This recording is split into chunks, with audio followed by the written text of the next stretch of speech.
Assalamualaikum warahmatullahi wabarakatuh. Apa kabar anak-anak ibu semuanya? Mudah-mudahan kalian semua dalam keadaan sehat walafiat ya. Hari ini bersama Ibu Anggi kita akan belajar ke tema 3. Kita masuk ke subtema 1 dan pembelajaran berikutnya ya. Tapi sebelumnya jangan lupa kalian yang belum sholat duha silahkan sholat duha terlebih dahulu. Bagi yang sudah hebat berarti sudah melakukan tanggung jawabnya dengan baik.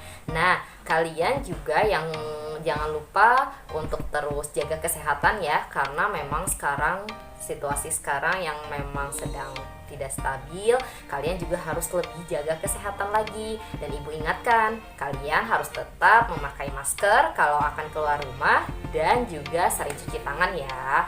Nah, minggu kemarin kita sudah masuk sebenarnya di tema 3, tapi dengan Ibu Linda. Nah, sudah belajar apa aja? Siapa yang ingat? Nah, yang masih ingat hebat.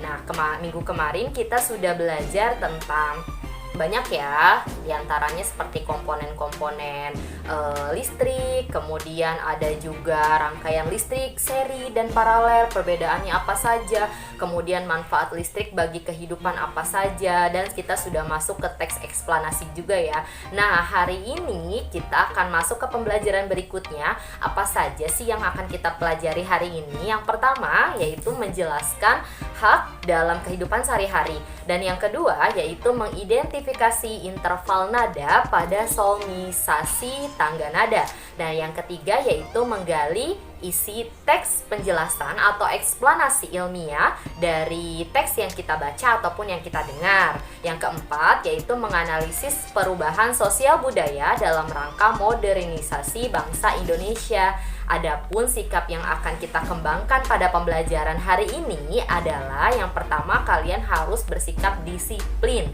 Yang kedua, kalian harus bersikap tanggung jawab. Yang ketiga, kalian harus bisa bekerja sama dengan baik. Nah, kalian sudah siap untuk belajar hari ini? Kalau sudah siap, silahkan kalian buka bukunya dan kita akan mulai pembelajaran hari ini. Kalian minggu kemarin kan sudah belajar nih tentang listrik. Nah, kalian tahu tidak apa saja yang bisa kalian lakukan ketika adanya listrik? Oh, pertama kalian bisa menonton televisi, kalian bisa menyalakan radio, atau kalian juga bisa menyalakan lampu. Nah, hal-hal itu adalah hal-hal yang bisa kalian lakukan dan hal-hal yang kalian berhak lakukan di rumah. Nah, itu adalah salah satu bentuk hak. Nah, sebelum Ibu jelaskan tentang pengertian hak, kalian perhatikan dulu yuk gambar-gambar yang akan Ibu jelaskan berikut ini. Sekarang kita lihat apakah pada gambar pertama ini dia sudah mendapatkan haknya untuk memperoleh pendidikan. Sudah ya, ada anak sedang belajar nih, dia sudah memperoleh pendidikan, haknya sebagai seorang pelajar. Dia belajar mendapatkan buku, bisa membaca buku, berarti dia sudah memperoleh hak pendidikannya. Sekarang berikutnya perhatikan gambar kedua. Wah, lihat ada anak yang sedang memperhatikan ibunya, padahal mereka sedang bermain bersama nih, tetapi ibunya masih sering melihat handphone. Nah, sekarang pertanyaannya, apakah dia sudah mendapatkan haknya untuk memperoleh kasih sayang dari orang tuanya? Nah, katakan bahwa dia belum mendapatkan haknya karena ibunya sibuk memperhatikan ponselnya. Sekarang kita perhatikan yuk gambar berikutnya, gambar ketiga. Ada seorang guru dengan murid-muridnya. Kita lihat ada salah satu muridnya yang sedang berbicara pada gurunya, mengeluarkan pendapatnya. Nah, ini apakah dia siswanya itu sudah mendapatkan haknya untuk menyampaikan pendapat? Nah, ternyata sudah ya, anaknya sudah bisa menyampaikan pendapatnya kepada orang lain. Nah, sekarang kita lihat gambar berikutnya. Ada seseorang yang sedang naik kereta, ada 3 orang. Ada ibu hamil, ada penyandang cacat, atau di sini yang berkebutuhan khusus, dan ada juga yang biasa saja, masyarakat biasa saja. Tapi ternyata kita lihat yang 2 lainnya yang harusnya mendapatkan haknya, apakah sudah mendapatkan haknya? Memperoleh fasilitas yang memang seharusnya.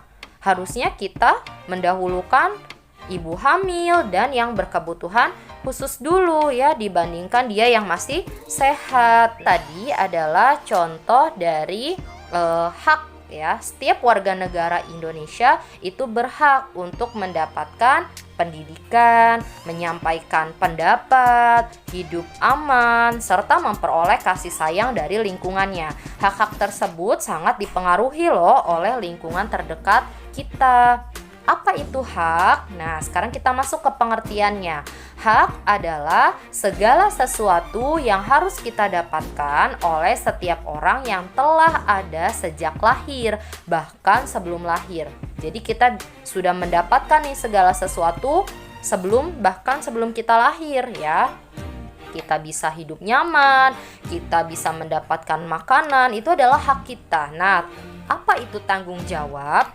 Menurut Kamus Besar Bahasa Indonesia, tanggung jawab adalah keadaan di mana wajib menanggung segala sesuatu, sehingga berkewajiban menanggung, memikul jawab, menanggung segala sesuatunya, atau memberikan jawab dan menanggung akibatnya.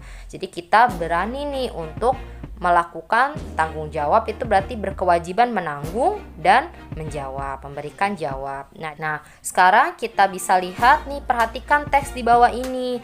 Ani adalah putra bapak dan ibu Yakob. Pak Yakob menyekolahkan Ani di sebuah sekolah yang cukup ternama di desanya.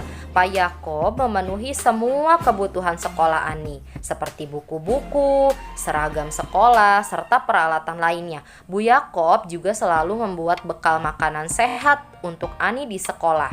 Ani sangat bersyukur dengan perhatian ayah dan ibunya. Ia selalu mematuhi nasihat ayah ibu. Ani juga rajin sekolah, rajin belajar, dan mengerjakan tugas sekolah tanpa perlu diingatkan. Ani kemudian selalu naik kelas dengan nilai yang memuaskan. Bapak dan ibu Yakob sangat bangga dengan Ani. Sekarang kita perhatikan yuk. Nah, ada tantangan buat kalian yang harus kalian kerjakan di buku tulis. Yang pertama, sebutkan hak Ani dalam cerita tersebut apa saja. Kalian tuliskan ya. Yang kedua, apakah Ani telah mendapatkan haknya? Yang ketiga, apa manfaat hak tersebut bagi masa depan Ani? Yang keempat, apakah Ani telah bertanggung jawab terhadap hak yang telah ia dapatkan? Jelaskan dan berikan contoh. Yang kelima, apa yang akan terjadi jika Ani tidak bertanggung jawab terhadap haknya? Jelaskan dan berikan contohnya. Nah, ini kalian tulis ya di buku tulis dan jawab pertanyaannya dengan baik. Kerjakan tantangannya dengan semangat ya. Salah satu hak yang bisa kalian dapatkan adalah memperoleh informasi, atau kalian bisa melihat acara-acara hiburan yang ada di televisi. Biasanya di acara hiburan yang ada di televisi ataupun radio itu adanya acara musik. Nah, pada acara musik biasanya ditayangkan atau diperdengarkan lagu-lagu daerah. Kemarin kalian sudah mempraktikkan nih bernyanyi lagu Apuse. Siapa yang masih ingat lagu Apuse? Nah, kalian sudah menyanyikannya dengan baik. Hebat semuanya. Bagi yang belum mengumpulkan, kalian bisa mulai kumpulkan ya. Nah, kalau kalian sudah ingat tentang lagu Apuse, kalian pasti ketika bernyanyi itu harus memperhatikan beberapa hal. Nah, diantaranya ada nada. Nah, nada dasar dan interval nada itu kita akan pelajari nih saat ini. Setelah kalian bernyanyi dengan baik, pastikan memperhatikan tuh intervalnya seperti apa. Apa sih itu nada? Nah, apa sih itu interval nada? Nada adalah bunyi yang frekuensinya teratur. Sedangkan pada nada itu sendiri itu ada nada yang rendah, ada juga nada yang tinggi. Nah, apa sih itu interval nada? Dari katanya interval. Interval itu adalah jarak. Jadi interval nada adalah jarak nada, jadi jarak antara satu nada dengan nada yang lainnya. Nah, dalam interval nada itu ada yang jaraknya 1 dan ada yang jaraknya setengah. Nah, Ibu akan jelaskan interval nada pada sebuah lagu, pada solmisasi itu apa saja sih. Nah, perhatikan dengan baik ya. Nah, di sini Ibu sudah punya tangga nada dan intervalnya. Di sini ada dari angka nih 1, 2, 3, 4, 5, 6, 7, 1 lagi.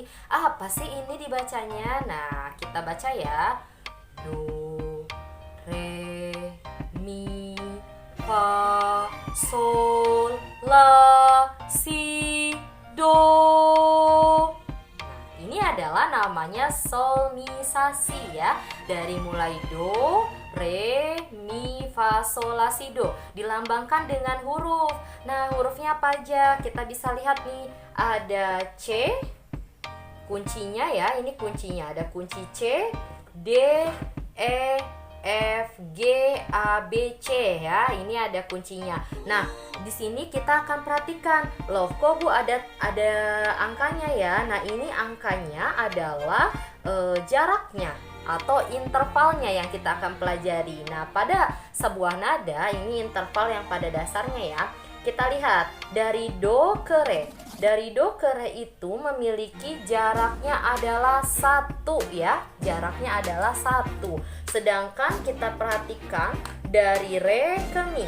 Dari re ke mi itu memiliki jarak atau interval nadanya juga 1 ya. Kemudian dari mi ke fa ternyata interval nadanya adalah setengah. Kemudian dari fa ke sol itu intervalnya 1, dari sol ke la intervalnya 1, kemudian dari la ke si intervalnya 1, dan dari si ke do tinggi itu adalah setengah. Nah, di sini ini adalah interval atau jarak nada yang pada nada dasarnya. Kemudian kalian bisa ingat berarti jaraknya itu dari do ketemu lagi ke do tinggi. Ini umumnya adalah 1, 1, setengah, 1, 1, 1, setengah. Nah, kalau kalian sudah memahami nih jarak intervalnya, Ibu akan jelaskan interval nadanya jaraknya berapa aja sih, nada apa saja. Kan tadi sudah nih interval do ke re 1, nah yang re ke mi 1, mi ke fa setengah, dan ada lagi selain jaraknya 1 dan setengah ternyata ada lagi jarak nada atau interval nadanya yang 1,5 dan 2. Apa saja yuk? Kita perhatikan tabel yang akan Ibu sajikan berikut ini ya. Interval nada dari tabel yang sudah Ibu buat nih. Di sini ada yang jaraknya 1 nada dan jaraknya setengah nada. Tadi Ibu sudah menjelaskan nih tentang interval nada dari do sampai do lagi. Nah, lihat yang jaraknya 1 nada dari do ke re, dari re ke mi, dari fa ke sol, dari sol ke la, dari la ke si, itu adalah jaraknya 1 nada. Sedangkan yang jaraknya setengah nada tadi kalian sudah perhatikan, dari mi ke fa itu setengah, dari si ke do tinggi itu juga setengah. Sekarang perhatikan lagi nih, ada tadi Ibu sebutkan jaraknya ada juga yang 1,5 nada dan jaraknya 2 nada. Kita perhatikan jarak 1,5 nada itu contohnya dari re ke fa, dari mi ke sol, dari la ke do tinggi. Kemudian ada yang jaraknya 2 nada, dari do ke mi, dari fa ke la, dari sol ke si. Nah, itu adalah jarak nada atau interval nada. Ada jarak yang 1, ada yang setengah, ada yang 1,5, dan ada yang 2 ya. Nah, kalian minggu kemarin juga belajar tentang teks eksplanasi ya. Nah, dalam teks eksplanasi itu kalian sudah tahu belum apa artinya? Nah, teks eksplanasi ilmiah adalah teks yang menerangkan suatu proses yang bersifat ilmu pengetahuan. Contohnya seperti menjelaskan tentang gejala alam, tentang arus listrik, tentang kegiatan yang berbau dengan lingkungan atau ilmu pengetahuan. Nah, fungsinya untuk apa sih Bu? Nah, fungsinya adalah memberikan penjelasan kepada pembaca agar mereka merasa ingin tahu lagi nih tentang proses terjadinya atau prinsip terjadinya sebab akibat dari suatu kejadian. Nah, dalam teks eksplanasi ilmiah itu ada bagian-bagiannya. Ada 3 ya bagiannya. Pertama adalah bagian pernyataan umum atau pembukaan. Biasanya pernyataan umum itu terletak pada paragraf ke-1. Nah, kemudian yang kedua ada deretan penjelas. Deretan penjelas itu biasanya juga disebut dengan isi. Makanya biasanya letaknya ada di paragraf kedua dan seterusnya, tergantung jumlah paragrafnya. Dan yang ketiga adalah kesimpulan atau simpulan atau biasa disebut dengan penutup. Itu adalah biasanya terletak di akhir paragraf atau paragraf terakhir. Nah, itu adalah bagian-bagian dari teks eksplanasi. Sekarang Ibu juga punya teks nih eksplanasi. Tapi sebelumnya Ibu mau bertanya, kalian tahu tidak siapa penemu bola lampu pijar? Nah, bagaimana sih ia menemukan bola lampu pijar tersebut dan sikap apa yang harus kita contoh dari beliau si penemu bola lampu pijar? Untuk lebih jelasnya kalian dengarkan dan perhatikan teks yang akan Ibu bacakan berikut ini. Perhatikan teks berikut ini ya. Teks eksplanasinya berjudul Thomas Alva Edison, sang penemu bola lampu pijar. Paragraf pertama ya. Pernahkah terbayang olehmu hidup tanpa penerangan? Setelah matahari terbenam, tentu akan sulit melakukan kegiatan di luar rumah karena lingkungan yang gelap gulita. Kegiatan di dalam rumah mungkin juga terbatas. Kita patut mensyukuri salah satu penemuan besar yang mengubah dunia, penemuan bola lampu pijar oleh Thomas Alva Edison. Thomas Alva Edison lahir di Milan, Ohio pada tanggal 11 Februari 1847. Ia tidak pernah menyelesaikan pendidikan resmi di sekolah. Ia hanya sempat bersekolah selama 3 bulan. Edison diajak oleh ibunya di rumah. Walaupun tidak mengikuti pendidikan formal, terlihat bahwa Edison memiliki rasa ingin tahu yang sangat tinggi. Di usia 11 tahun, Edison sudah dapat membuat telegraf sederhana. Di usia 12 tahun, ia memanfaatkan waktu luangnya untuk membaca literatur dan melakukan berbagai percobaan. Pada tahun 1861, ia dapat mencetak koran. Koran terbitannya yaitu Weekly Herald, laris terjual. Ia melihat dunia butuh penerangan. Ia menghabiskan waktunya selama 2 tahun serta dana yang cukup besar untuk mengembangkan penemuannya. Melalui kerja kerasnya, pada tanggal 21 Oktober 1879, lahirlah lampu pijar listrik pertama yang dapat menyala selama 40 jam. Kegigihan Thomas Alva Edison memberikan hal baru bagi dunia. Rasa ingin tahunya yang tinggi dan sikap pantang menyerahnya mampu mengubah dunia menjadi lebih baik. Ini adalah salah satu teks eksplanasi ilmiah tentang penemuan bola lampu pijar. Nah, sekarang kita identifikasi yuk informasi apa saja yang terkandung dalam teks eksplanasi. Kita lihat nih, yang tadi kita sudah baca paragraf pertama ya, yang pertama awal itu disebut dengan topik masalahnya. Apa yang dibahas pada teks di atas? Nah, kita jawab, yaitu penemuan bola lampu pijar oleh Thomas Alva Edison. Bagian kedua nih, yaitu deretan penjelas atau deret penjelas. Ada di paragraf 2 dan paragraf 3. Tadi deret penjelas itu disebut juga dengan paragraf isinya. Sekarang kita lihat paragraf 2. Siapakah Thomas Alva Edison itu? Nah, Thomas Alva Edison lahir di Milan pada tanggal 11 Februari 1847. Itu untuk paragraf kedua, deret penjelasnya. Yang ketiga, paragraf ketiga, deret penjelasnya. Bagaimana Thomas Alva Edison menemukan bola lampu pijar? Tadi dijelaskan, ia menghabiskan waktu selama 2 tahun dengan dana yang cukup besar dan akhirnya pada tanggal 21 Oktober 1879 ia berhasil melahirkan bola lampu pijar listrik pertama yang bisa menyala selama 40 jam. Nah, untuk deretan penjelas ini, deret penjelas itu tergantung pada jumlah paragraf ya. Kalau misalnya seperti tadi kita ada 4 paragraf, berarti paragraf pertama adalah pernyataan umum, paragraf 2 dan 3 adalah isinya atau deret penjelas, dan yang paragraf keempat adalah kesimpulan. Kalau paragrafnya ada 5, berarti deret penjelasnya ada 3 ya, seperti itu ya. Nah, sekarang kita masuk ke paragraf 4, kesimpulan atau pesan yang terdapat dalam teks. Apa yang dapat kamu simpulkan tentang sikap Thomas Alva Edison?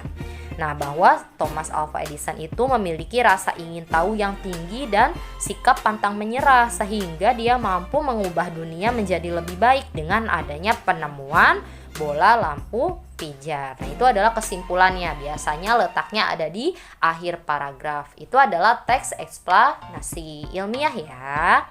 Kalian sudah menyimak teks eksplanasi ilmiah tadi. Nah, menurut kalian, sekarang kalian bayangkan bagaimana kehidupan masyarakat jika tidak ada atau sebelum adanya bola lampu pijar. Dan yang sekarang nih sudah ada bola lampu pijar. Apa yang ada di pikiran kalian? Nah, kehidupan masyarakat pastinya berubah ya. Yang tadinya ketika malam hari masyarakat belum ada bola lampu, mereka menggunakan lampu minyak, ya kan? Nah, yang biasanya setelah matahari terbenam benar-benar gelap, keadaan lingkungannya hanya ada lampu minyak dan itu pun terbatas jumlahnya. Nah, sekarang kehidupan sekarang sudah canggih, lampu sudah banyak, penerangan juga banyak. Pada malam hari kita tidak perlu takut untuk keluar rumah karena ada lampu jalanan di setiap jalanan. Nah, itu adalah salah satu perubahan ya sosial budaya yang ada di lingkungan. Dengan adanya bola lampu pijar itu bisa memanfaatkan terjadi perubahan yang tadinya masyarakat menggunakan bola lampunya adalah lampu dari lampu minyak, sekarang sudah menggunakan lampu biasa atau bola lampu pijar.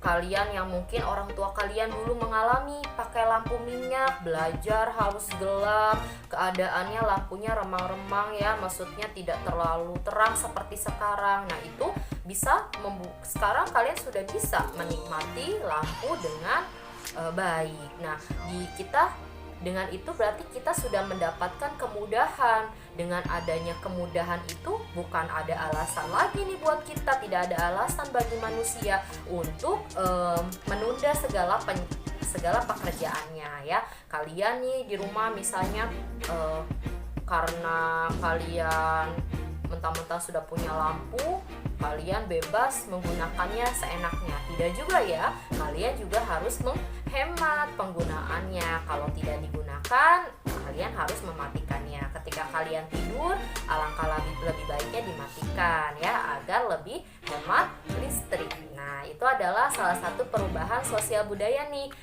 dari adanya lampu pijar sebelum adanya lampu pijar dengan yang ada sekarang ini ya. Nah, bagaimana pembelajaran hari ini? Kalian senang? Mudah ya? Kalian bisa menyimaknya dengan baik dan ibu percaya kalian anak-anak yang luar biasa. Nah, karena kalian sudah belajar dengan baik, kalian jangan lupa untuk mengerjakan tantangan. Ibu punya tantangan. Di situ ada tantangan yang kalian harus kerjakan dan kalian tulis di buku tulis, lalu kalian jawab ya soalnya itu. Dan jangan lupa untuk kirimkan fotonya ke wali kelasnya ya. Nah, untuk itu kalian jangan lupa untuk selalu belajar, jaga kesehatan, istirahat yang cukup, dan ibu percaya kalian semua anak-anak yang hebat ya.